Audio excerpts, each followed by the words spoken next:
a voice that sounds so gently right down deep into your heart. Let the Savior in, let the Savior in. It is the voice of the blessed Spirit, and the Lord wants to come in. Get in touch with God, get in touch with God, get right with God. Le mouvement spirituel qui a pris le Cameroun d'assaut au milieu des années 70 et qui a grandi au point d'être connu sous le nom de Communauté missionnaire chrétienne internationale avait effectivement vu le jour en 1975. C'est en cette année-là que son fondateur, Zacharias Tanefumum, revenait au Cameroun après des études doctorales en Ouganda. Zacharias Tanefumum, mieux connu sous le nom de Frère Zach, s'est distingué en tant que dirigeant spirituel très engagé et brillant au cours de ses études à l'université de Makerere. L'évêque Festus Kivengere, qui était à cette époque l'évêque de la paroisse anglicane dont le frère Zach était membre, avait prié pour ce jeune dirigeant le jour de son retour au Cameroun.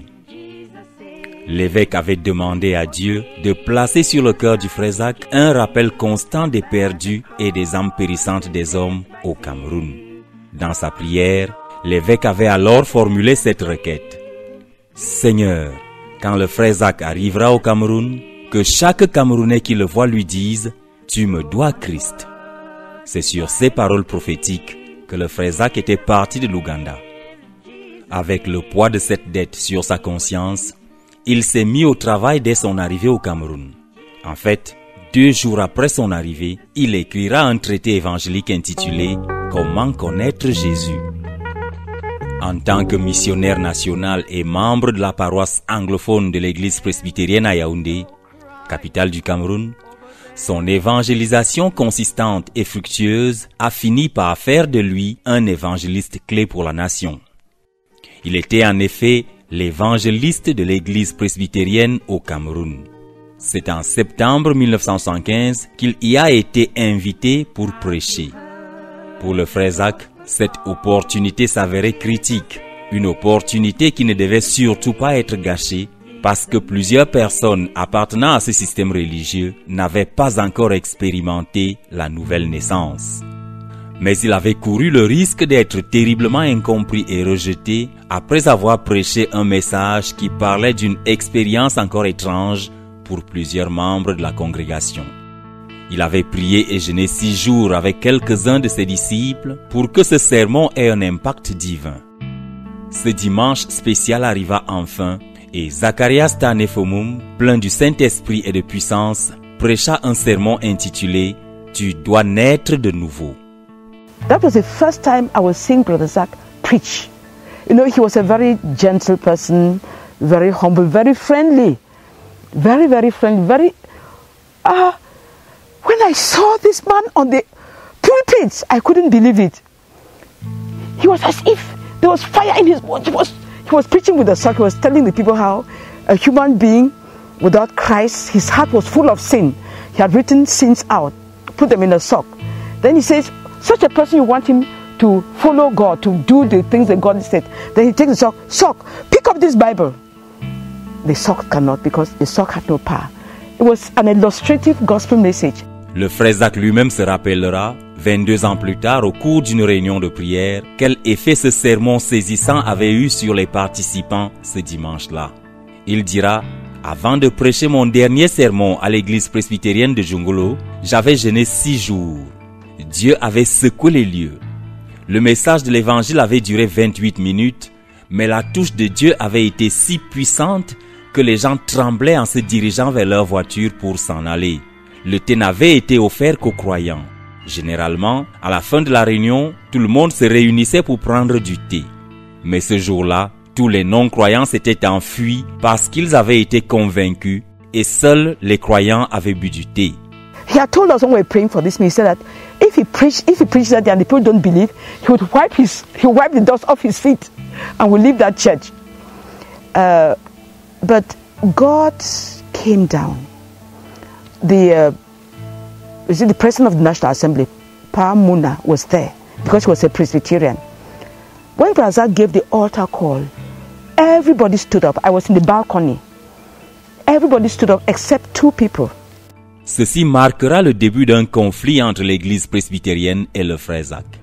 Ce conflit a pris de l'ampleur au cours des années qui ont suivi, au point d'entraîner son excommunication. Après ce fameux sermon, 55 personnes sont restées pour recevoir davantage de conseils pour leur nouvelle vie, et les 4 semaines suivantes seront employées à enseigner les jeunes convertis. Certains s'en sont allés lorsqu'ils ont entendu parler du besoin de se repentir, mais d'autres ont trouvé le Seigneur. Pour eux, c'était le début d'une nouvelle vie. Il y a eu plusieurs conversions radicales. L'un des étudiants a dû rapporter un livre qu'il avait auparavant volé dans la librairie de son école. Il l'a retourné avec une lettre d'excuse. Plusieurs autres jeunes ont cru et ont amené leurs amis à faire de même. C'est ainsi que le frère Zach commence à tenir un certain nombre de réunions d'études bibliques hebdomadaires dans les maisons de ceux qui avaient cru. Ces maisons où se tenaient les réunions d'études bibliques étaient réparties dans divers quartiers de la ville de Yaoundé. Ainsi, l'œuvre s'est répandue et davantage de personnes ont cru et se sont ajoutées. Le frère Zach dirigeait également des réunions de prière chaque vendredi nuit. Les croyants et lui arrivent alors à la conclusion selon laquelle la puissance qui amènerait le Cameroun au pied de Christ ne viendrait qu'en réponse à la prière. En plus de la prédication sur la nouvelle naissance, les croyants faisaient aussi face à une crise relative au baptême dans l'eau. L'on se posait la question de savoir si une personne devait se faire baptiser après avoir cru, même si elle l'avait déjà fait dans son ancien système religieux. Le frère Zach tenait à la vérité biblique qui affirme qu'il faut se faire baptiser après avoir cru. So Brazak taught us at least to me personally, he talked about baptism. So I said, I was baptized as a baby and I was confirmed at 13, 14. So I think that I'm okay. Because from my Catholic background, even though I was not a Catholic, I'd been told that if you get baptized twice, it's a mortal sin. And anybody who commits a mortal sin can never go to heaven. And when I gave my life to the Lord, I told the Lord, very naively, I said, Lord, if I died, I would have gone to hell. Whereas all along I thought I was a Christian since I was baptized, confirmed. Now I can read. Whatever I would see in this Bible, I would know it is your word, I would obey it. So I asked Brazak, where is it written in the Bible that people should be baptized? Twice. So he opened to Acts chapter 19. I read it. I was convicted. Mais sa position sur la question du baptême n'a fait qu'empirer les hostilités et l'amertume grandissante à son endroit. Nous donc qui étions au GBU, nous aussi nous n'acceptions pas le baptême. On a dit le GBU, c'est un groupe interdénominationnel. Il n'est pas question de se baptiser, de se faire baptiser. C'est donc là que le groupe biblique aussi se sépare du frère Zach. Donc certains qui ne voulaient rien entendre concernant le baptême se séparent de lui. Et ceux qui voulaient rester avec lui sont restés. Et c'est en cette année 78 que je me suis fait baptiser dans l'eau, alors que plusieurs autres ne voulaient pas. Many more brethren who had believed and were in these different Bible study groups that Brazak called assemblies, as they got baptized, they joined. And baptism was a very, very, very tough issue at that time. Everybody who got baptized was excommunicated either from the church or, as they say in French, just put aside, mais hors d'état de nuit. We went to Mayoka, a number of us, and went and baptized. That was the first time. Few of us, I cannot remember, but I think that we were about 17 at much during that baptism.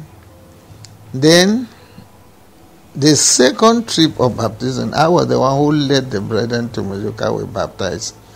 When we came back, one of us who was coming to the fellowship came and asked her who were those who were baptized.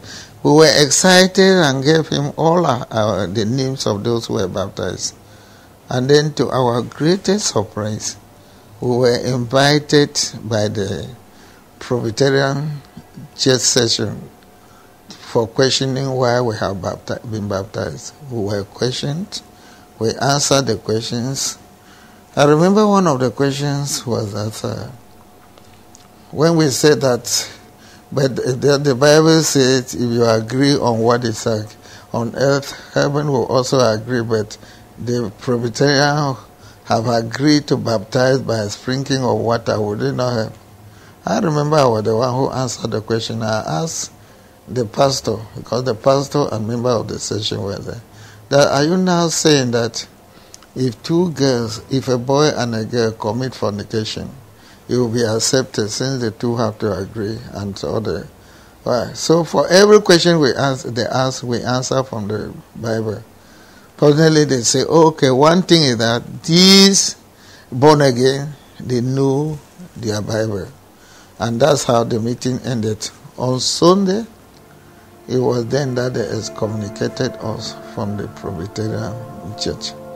First of all, we started being rejected by the Presbyterians because they started calling us those born again people. Even the moderator, who was then my father-in-law, actually was forced by some other pastors to sign a letter which they had written to say that the born again, no born again people should be allowed in the church. So it was that letter, the moderator of the church, which formed the final throw-off. C'était assez fort parce que je me rappelle que le frère Zah nous a montré un journal où il était question de lui comme l'envoyé du diable qui est venu séparer l'église presbytérienne. On l'avait vraiment rejeté, on l'a fait sortir, on a même écrit dans un journal. Chassé du système presbytérien, le frère Zach et ceux qui l'avaient suivi continuaient de se réunir, d'évangéliser et de faire des disciples. Ils avaient d'une certaine manière trouvé la force d'avancer en dépit des accusations et des calomnies. Davantage de personnes se sont fait baptiser et les effectifs se sont accrus malgré la persécution. À cette époque-là, on parlait d'églises souterraines parce que leurs réunions étaient tenues secrètes. Le 15 octobre 1978, ils se réunissent chez deux de leurs membres pour rompre le pain. C'était Emilia Tendo et Patience Efadike. C'est au cours de cette réunion qu'est implantée la première église de maison de la communauté missionnaire chrétienne internationale. Ce dimanche-là, je me rappelle, 6 heures, j'étais parmi les premiers, chez la sœur Émilie. Nous étions une vingtaine. J'ai le nom. Parce que plus tard, j'ai récapitulé. Nous étions 22, oui. Le frère Zach, la sœur Priska, maman à Togo, les premiers là, le frère Emmanuel. On a chanté, on a dansé de 6 heures, peut-être jusqu'à 15 heures. Et on a rompu le pain. C'était la première rupture de pain chez la sœur Émilie. Et après, c'était la communion fraternelle. On a mangé ensemble. J'ai dit, voilà, c'est ça que j'ai vu dans les Actes des Apôtres. Donc maintenant, je me suis retrouvée vraiment dans une nouvelle famille. J'étais à l'aise.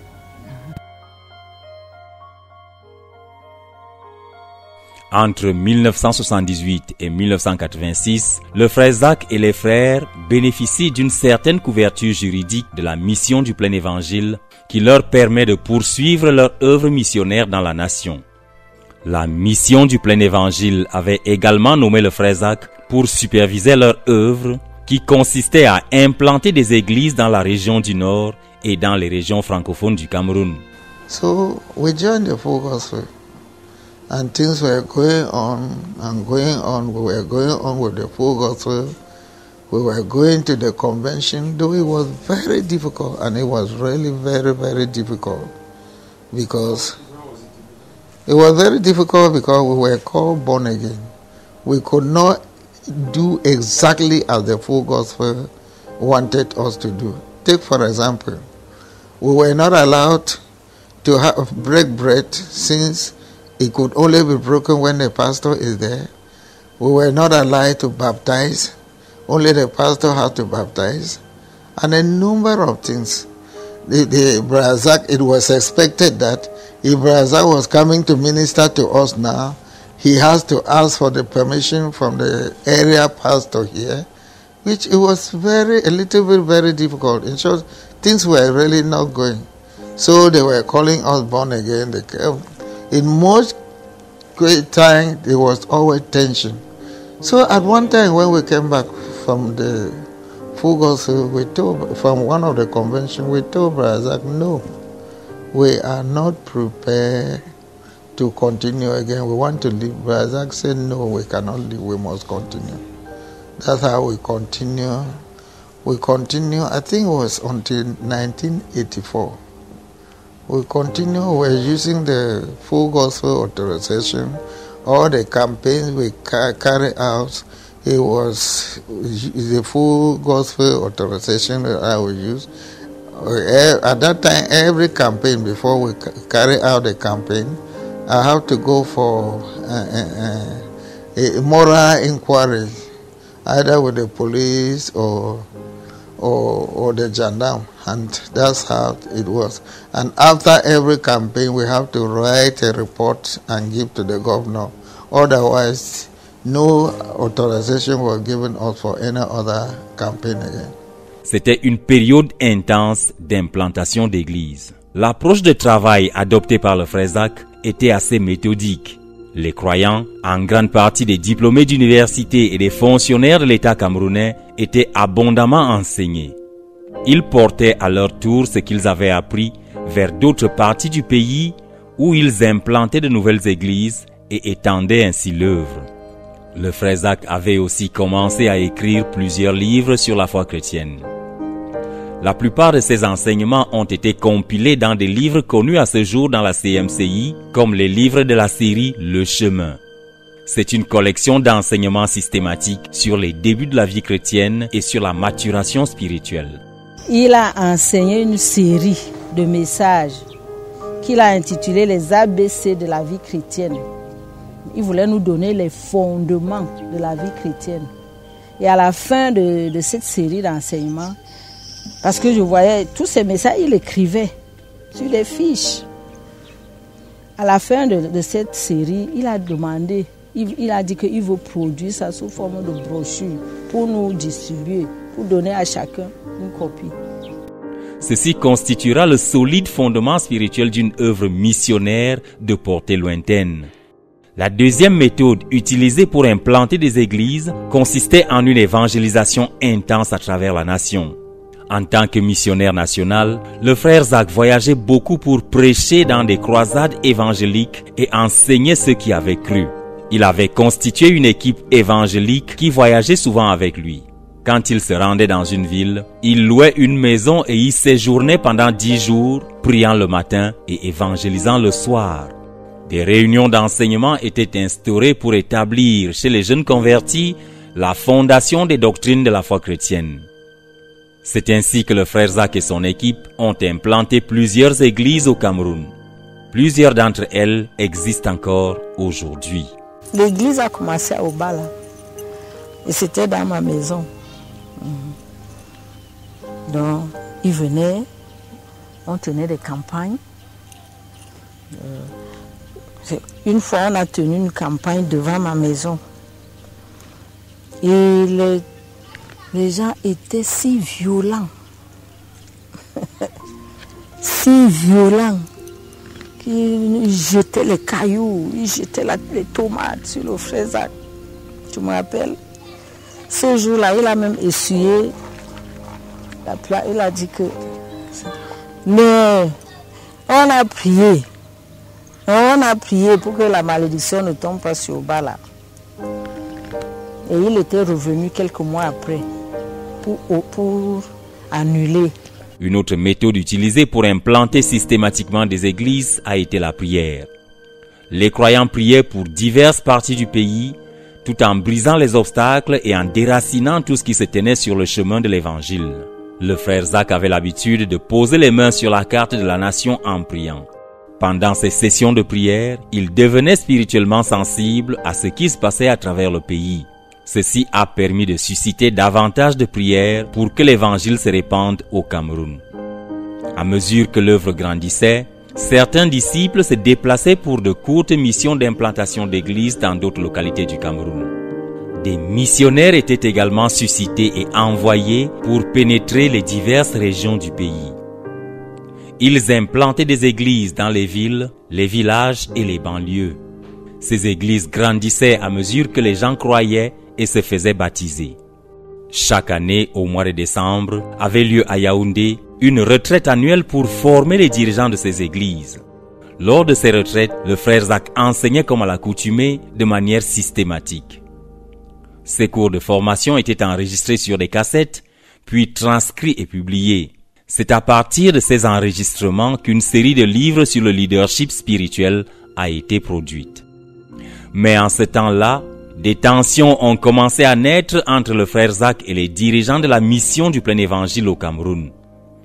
The leaders of the full gospel met in Douala here. Because at that time the government was threatening to close the mission if Brother Zach was not put out. If born again, they were calling us born again, were not put out of the full gospel. La rumeur se répandait selon laquelle certains membres du gouvernement exerçaient une pression sur les dirigeants de la mission du plein évangile pour qu'ils se débarrassent du frère Zach. Ces prédications dénonçaient des pratiques comme le tabagisme, l'ivrognerie, la fornication et l'adultère. L'on racontait même que de jeunes femmes qui rencontraient Christ rompaient leurs relations illégitimes avec des individus qui se trouvaient être des fonctionnaires de haut rang dans l'administration. Ce sont de telles personnes qui s'acharnaient pour qu'un décret soit pris contre le frère Zach. So when this pressure from the government came, and there was also some personal, I would call it jealousy by some of the brethren, because Brother Zach was getting popular in quotes. So there was a lot of there were unpleasant issues.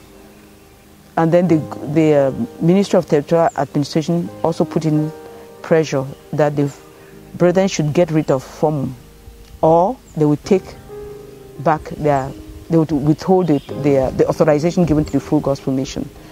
So they had to choose between their brother and their paper, and they chose their paper. Le frère Zach opte alors pour la solution la plus humble, démissionner du service effectué sous la tutelle de la mission du plein évangile. Il présente sa lettre de démission aux dirigeants du plein évangile et leur demande de la présenter à leur tour au gouvernement camerounais. Ceci marquera une fois encore le début d'une nouvelle phase dans sa vie et dans son ministère. And Brother Zach wrote to us that he has withdrawn from the full gospel mission and that he was going alone. He was not going with any of us. That was what he wrote to us in Douala. But with the other here, we told him, you took us into it. If you are going out, we'll go out with you. So finally, we decided that we would leave the full gospel. And then we wrote a letter to the leaders of the full gospel that Sunday, when we announced it to the brethren that the church was dissolved, the fellowship was dissolved. Each person has the right to go where he wanted. That we were no more meeting in Vipanda, where we were meeting again. And we wrote a letter to the leaders of the full gospel to inform them that we have left the full gospel. I remember I concluded the letter that we have handed the flock to the one who said, all that the Father has given me, I have not lost anyone. I think that was the conclusion of our letter. And we sent it, that's how we left the full gospel. Et quand donc nous avons quitté le full gospel, le frère Zach a commencé à prêcher sur... Il a cherché beaucoup le Seigneur. Et après, il a commencé à nous enseigner sur la formation des disciples. Il a dit que pour que nous survivions, il fallait que nous formions des disciples. Et à l'époque, quand nous sommes sortis du full gospel, on a vécu un peu comme l'église souterraine. Je crois que c'est à cette époque qu'il a aussi écrit le livre sur le chemin de la souffrance pour Christ. Donc il a commencé à nous enseigner comment nous pouvons survivre sans être reconnus par le gouvernement. Et il a commencé à nous enseigner comment nous pouvons nous rassembler rapidement quand on nous appelle. Et si peut-être le gouvernement nous crée des problèmes, comment nous pouvons immédiatement nous disperser et comment nous pouvons nous retrouver ailleurs. Il nous a dit qu'il fallait que nous sachions que c'est de cette manière que nous allons désormais fonctionner et que nous sommes en quelque sorte l'église souterraine. Donc les gens étaient contents, galvanisés, nous étions l'église souterraine, personne ne nous reconnaissait, mais nous allons continuer à prêcher l'évangile et fonctionner. Et c'est comme ça que nous avons fonctionné, parce que nous n'avions pas de papier. Et ce n'était pas comme en ce moment où c'était facile de donner un traité aux gens, les gens acceptaient, les gens étaient méfiants. We knew that the Lord had said, go and make disciples. And we knew that the assemblies that we're planting were assemblies of disciples. So when that was taken off, Brother Zach said, well, now we cannot meet anymore as we did in the past. And now we met in Brother Emmanuel's father's compound, Papantep, when he told us the decision. And so groups of disciples were meeting. Armés d'une telle connaissance spirituelle, plusieurs des disciples choisiront de continuer à servir le Seigneur aux côtés du frère Zach. Ce fut un nouveau départ. La période allant de 1986 à 1994 était assez intense. En 1986, le frère Zach s'est retiré pour chercher Dieu 26 fois. Chacune de ces 26 retraites a duré 72 heures. Elles avaient pour but la prière et la recherche de la volonté de Dieu pour notre ministère, ainsi que la planification de l'avenir. Après ces retraites, le frère Zach rassemble les disciples et commence à les enseigner les mardis et les mercredis. Les mardis sont consacrés aux hommes, qui étaient environ 15, et les mercredis aux femmes, qui étaient à peu près 22. Il leur enseignait comment cultiver et maintenir une relation spirituelle profonde avec Dieu. When we left the full gospel, now brethren had to meet in disciple. We had been taught that even in Russia, where the church was being persecuted, the church has continued because the brethren were disciples of the Lord. They could meet informally, that all the big buildings and all the sophisticated things people needed to get the gospel going was not really indispensable. They were not needed, they were not important. So I was his disciple, so I gathered my disciples. So we met on Saturdays from 4 o'clock to 10 o'clock to pray. We're functioning as a small church, but now it was no longer just the house churches that existed before we split up before we left the full gospel mission. Now it was groups of disciples. And then Brother Zach would meet with his female disciples. Since we had to meet in a very clandestine way, we used to meet at Sister Esther's house. She was in Colbison.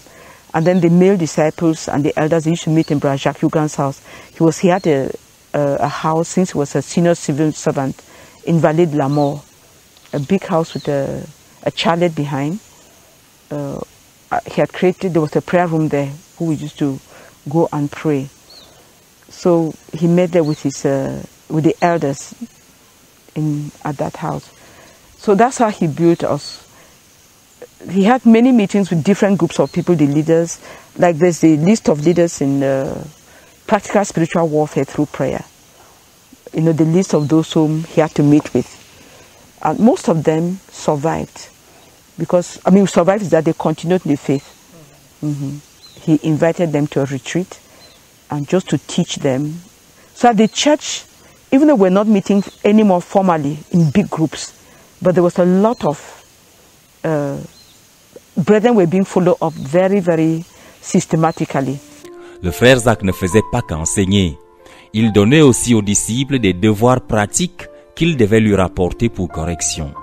Il voulait se rassurer que les leçons avaient été bien assimilées et que les disciples bâtissaient correctement leur relation avec Dieu. Plusieurs hommes et femmes devenus des dirigeants clés dans l'œuvre plus tard ont été formés pendant cette période. Il leur a été enseigné à rendre compte, à lire et à méditer la parole de Dieu chaque jour, à prier quotidiennement et de manière croissante, à passer de longues périodes seuls afin de se concentrer sur Dieu dans la prière et à bâtir une vie de jeûne. Entre-temps, 4 aspects majeurs sont devenus remarquables dans l'œuvre. Le premier consistait en des saisons de long jeûne effectuées par le frère Zach et ses disciples pour le renversement des démons territoriaux connus sous le nom de princes et principautés. Ces longs jeûnes étaient des armes spirituelles utilisées contre les esprits méchants.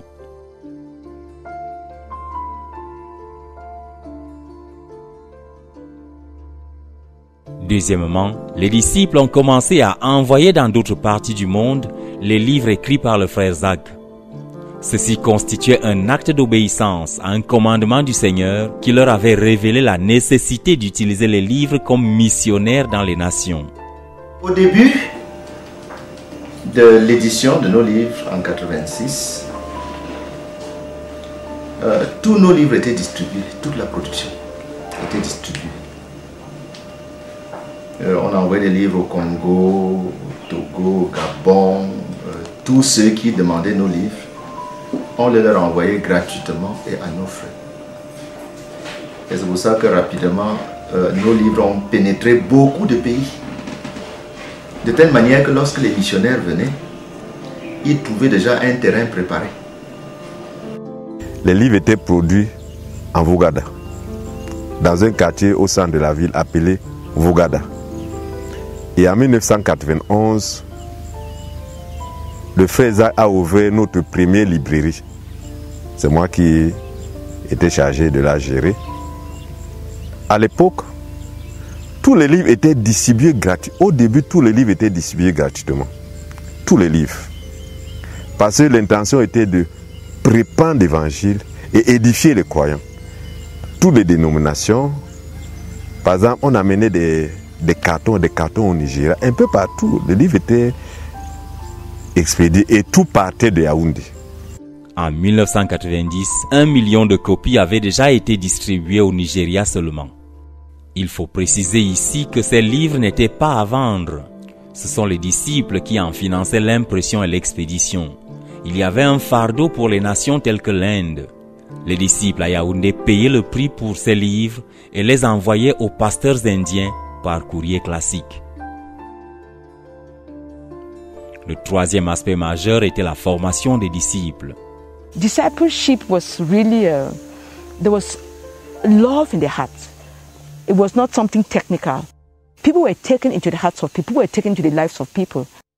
So that's what Brother Zach did. He took us into his heart and it just grew that way. Le quatrième aspect qui était devenu évident dans le ministère était la profondeur grandissante dans la recherche de Dieu. Il y avait un zèle croissant pour la prédication de l'évangile et un fardeau sincère de voir les perdus sauvés. On prêchait l'évangile de maison en maison. On connaissait à peu près la plupart des maisons qui étaient tout autour de nous, dans nos alentours. On les connaissait parce qu'on allait de maison en maison. C'était une évangélisation agressive.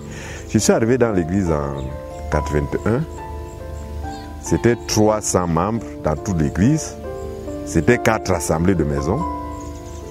Mélène, dirigée par Joseph Bafort, Obidi, dirigeant principal Emmanuel Baïha, Madagascar, dirigeant principal David Atogo, et Kondongo, le frère Zach. En fait, cela constitue aussi les tout premiers anciens. Mais en 1984, l'église comptait 1200 membres. There was a joy of salvation in the hearts of the brethren. When the person believed, he wanted to bring everybody. C'est ainsi qu'a vu le jour à Yaoundé une méga-église spirituellement vibrante dirigée par un corps d'anciens consacrés, des enseignants de la parole et des hommes de prière. Elle deviendra en fin de compte la base des opérations du ministère avec sa propre imprimerie et sa station de radio, 2 instruments utilisés pour étendre l'œuvre d'évangélisation au Cameroun et à l'extérieur. Le premier couple missionnaire fut envoyé en République démocratique du Congo en 1993. Déjà, le frère Zach travaillait déjà pour envoyer les missionnaires à l'étranger. Et comme je disais, notre premier couple missionnaire, c'était les Bissais et qui sont partis à partir de la Croix-Rouge. Nous avons eu ce grand événement à la Croix-Rouge et on les a envoyés. Nous nous sommes préparés pour envoyer le missionnaire. C'était la fête de tout le monde. Tout le monde. C'était notre missionnaire qu'on envoyait. On savait que c'est nous qui l'envoyons. Ce n'était pas le frère Zach seul. C'est nous qui envoyons le missionnaire. Et c'est bien que nous étions anxieux de savoir comment il va arriver, comment il va faire, comment il va vivre là-bas. Et nous l'avons soutenu. Donc quand il est parti, c'était la prière, on soutenait le missionnaire tout en ouvrant les autres pays à l'évangile. Mais à partir de Dieudonné Bisset et son épouse, les missionnaires avaient commencé. Les missionnaires ont commencé à partir. À partir de ce moment-là, davantage de couples missionnaires seront formés et envoyés dans d'autres parties du monde. Aujourd'hui, la communauté missionnaire chrétienne internationale poursuit son œuvre d'implantation d'églises et de formation des disciples à une échelle plus grande en raison de la croissance continuelle des effectifs. La semence mise en terre en 1975 avait trouvé un sol fertile. Elle a germé et grandi pour produire un mouvement mondial qui continue de porter des fruits et partant, davantage de semences qui se répandront et rempliront la terre. Et comme la Bible le déclare dans le psaume 118 au verset 23, c'est bien de l'Éternel que cela est venu et c'est un prodige à nos yeux.